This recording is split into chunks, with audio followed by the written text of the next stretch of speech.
Welcome to the deep dive. Today, we're looking into something really unique. It's the fragmented notes and audio logs from a war correspondent, Marcus Thorne. Right. Imagine this guy. He's usually a city beat reporter, right? Suddenly finds himself trapped inside St. Michael's General Hospital while everything just goes wrong. It's not just a report, it feels more like a message in a bottle, really. Mm-hmm. Hurled out from the absolute brink. Exactly. And what's wild is how he even ended up there. Yeah, that's what grabs you immediately. He wasn't there for a crisis, he was doing a routine piece. Of a human interest story. So his view is just raw, unfiltered, no prep for the horror he walked into. And a dull. His original assignment was almost funny looking back, a puff piece on the hospital's new reconstructive surgery program. Healing hands, changing futures, I think was the angle. That was it. And an interview with Dr. Alistair Finch, he probably thought, nice break from city council scandals, soft lights, shiny brochures. A completely different world than the one he documented. Mm-hmm. And that contrast is so stark. This story about medical progress just immediately gets undercut by these small, creepy things Thorne starts noticing. It's that dissonance, isn't it, that really sets the stage. The ordinary is starting to feel wrong. And those first signs are so unsettling because they're almost normal, just twisted, like the lights flickering, a low hum you feel more than hear, and a weird smell. He describes it as coppery, ozone-like, but also sickly sweet. Yeah, exactly. Like reality itself is just fraying a bit at the edges. It's really effective, those little sensory details. They really build that unease. It's the familiar being distorted that's often the most potent warning sign. You recognize it, but it's just off. Then comes that moment with Dr. Finch. It's pivotal. Horrifying. He's talking scheme graphs, then suddenly his eyes just zone out. He gets this weirdly blissful, almost rapturous smile. And his words shift, right? He starts talking about true beauty, perfection, looking right at Nurse Reynolds. So creepy. And right then, the screaming starts down the hall. That's the moment. That's the absolute turning point. Normalcy just shatters. Yeah. And Thorne and us listening, we're thrown right into the nightmare. The screams are like the starting gun. Some boundary is gone. Okay, so let's try and piece this chaos together. Starting with the West Wing. This was the new surgical wing, ironically.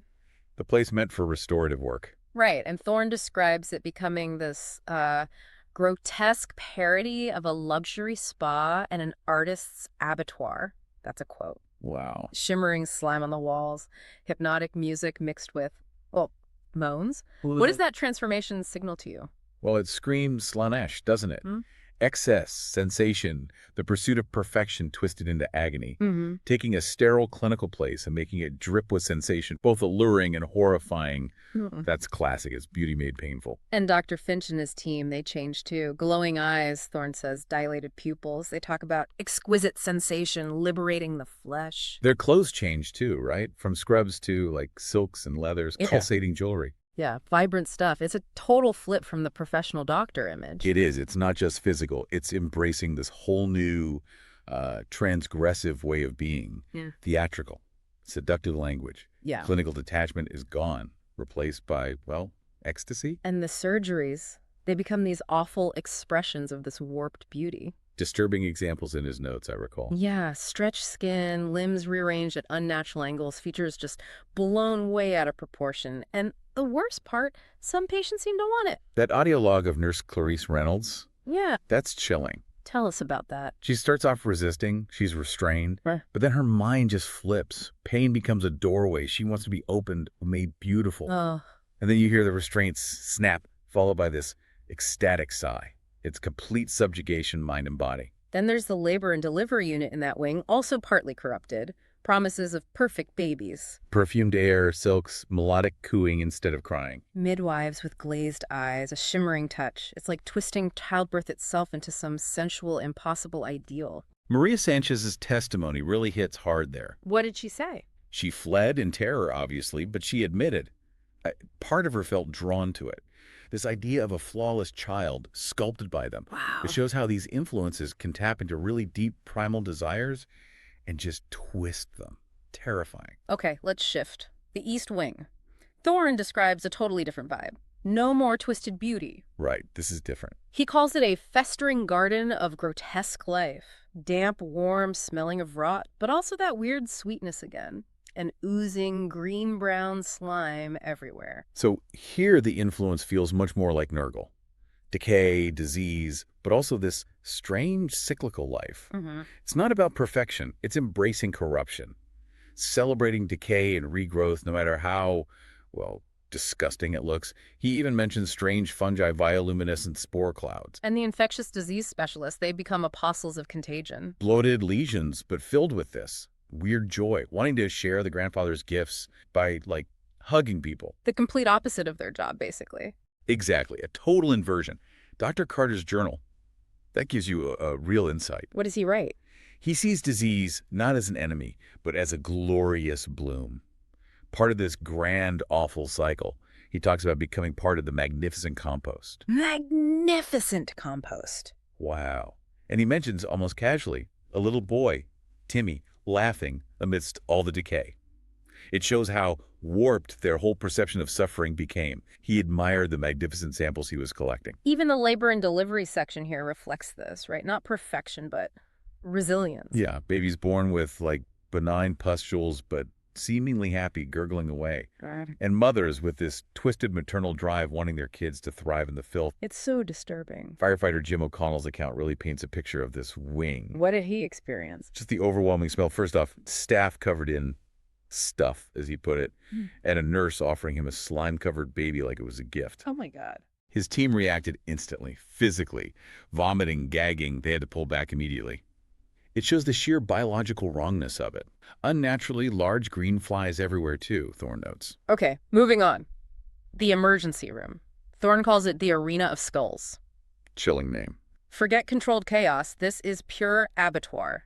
Intense heat, the smell of blood just everywhere. What's driving this? This has corn written all over it. Rage, blood, endless violence. Makes sense for an ER in a twisted way. Exactly. A place already about life and death struggles, just cranked up to 11 with pure, undirected violence. And the staff. ER doctors, nurses. The Zerkers. Thorne says they use scalpels like daggers, bone saws like axes, defibrillator paddles as weapons. Defib paddles. Wow. And code gray, the signal for de-escalation. Takes on a whole new, horrific meaning, apparently. Officer Kate Rourke's testimony sounds brutal. It is. She talks about encountering this charnel house, the fighting. Seeing a security guard, eyes totally blood red, wielding rebar and screaming, "Blood for the blood gods, skulls for the skull throne." And they couldn't stop him. Nope. Gunfire didn't faze him. Yeah. And then they see him drag her Sergeant, Miller, back into the chaos. Just dragged away. Yeah. No mercy, no reason, pure bloodlust. And this influence spreads. Seems so. The behavioral health unit becomes a hotbed of rage. Patients embracing violence, arming themselves with anything, even the main surgical theaters. What happens there? Violent, pointless surgeries. Anesthesia is basically forgotten. The screams are the point, like a tribute. Just the complete destruction of healing. Total annihilation of it. All for pain and death. All right, next area. The administrative wing. Thorne calls it the labyrinth of change. Intriguing. The building itself seems to shift. Corridors become dead ends, doors appear and vanish, and whispers echoing, promising forbidden knowledge. What's going on here? This feels very Sienkian. Manipulation secrets, shifting realities, the lure of knowledge. It's corruption of information and control, not so much the body. And the hospital management. They become masters of insane bureaucracy. Pretty much. Contradictory orders, endless meetings that go nowhere. And the forms. Thorne mentions nurse practitioner Sarah Chen leaving this desperate voicemail. About Form 38 Gamma. Yeah, requiring your astrological sign and your deepest fear. It's absurd, but also deeply creepy. She mentions the authorizer keeps changing. Sometimes it's someone called the Weaver of Fates. Weaver of Fates gives you chills. And Chen sounds completely paranoid by the end, thinking the lights are turning into eyes watching her. It's that psychological breakdown from the constant uncertainty. Even the pharmacy gets weird. Pharmacists in bird-like masks. Uh-huh. Mixing bizarre concoctions, shimmering pills, swirling liquids that cause hallucinations, mutations, science twisted into weird alchemy. And the research labs? Manic energy, scientists scribbling impossible equations, building strange, crackling devices with probably terrible purposes. Yeah. It's that reckless drive for forbidden knowledge, no ethics, no reason, just chaos. Okay, let's go deeper, down to the hospital's underbelly. Thorne calls it the Forge of Souls. Sounds ominous. Here, flesh and machine just merge. in really awful ways. Machinery gets warped, ventilators pump poison gas, dialysis machines corrupt blood, pacemakers beat with evil rhythms. Imaging devices showing warp energies instead of scans. Right. What's the influence here? This fusion. This sounds like Vashtor. The corruption of technology, the unholy merging of the organic and the mechanical, twisting innovation into something sinister. And the engineers? The IT guys? Gruesome transformations, metal, wires erupting from skin, glowing lenses for eyes, distorted mechanical voices. They tend the machines like gods, making sacrifices to them. Sacrifices. Yeah. Thorne mentions they particularly valued medical device reps.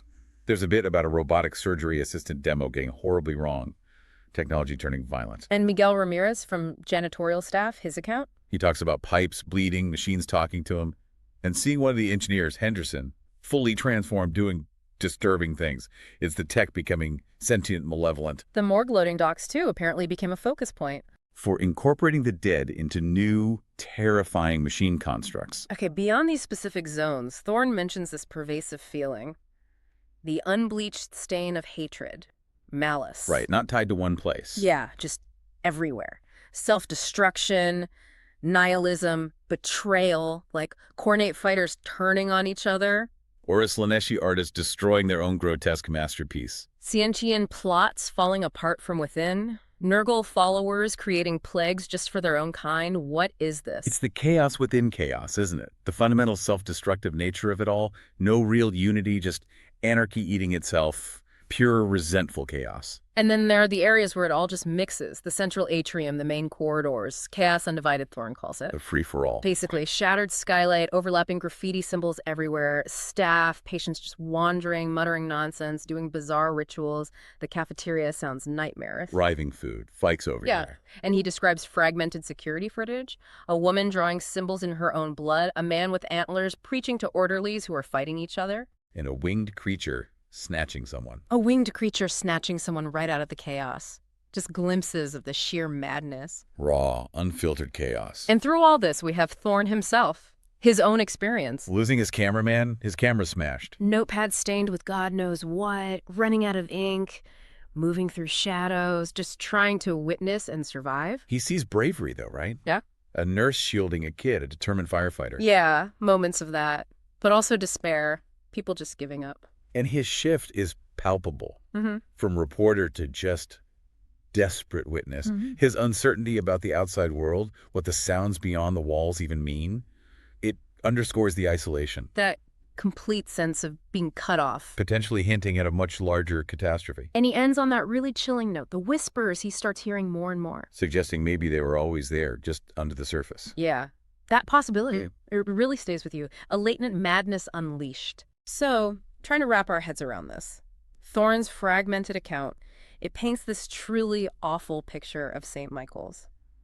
From healing place to a living monument to primal fear and desire. Absolutely. You see these twisted ideals take hold beauty through agony, life through decay, strength as pure violence, knowledge through madness, creation becoming monstrous. It's a terrifying look at how easily order breaks down when those darker impulses get unleashed. It really is. It makes you think about the hidden corners of, the human psyche. What's dormant inside us? What potential for creation and destruction lies waiting, and what happens if it breaks free? It really shakes your sense of normalcy. The fragility of it all. How the mundane can just erupt into something extraordinary, whether that's wondrous or, in this case, utterly terrifying. This deep dive into Thorne's story, it leaves you with that heavy, lingering question, doesn't it? It really does. What actually happened to St. Michael's in the end?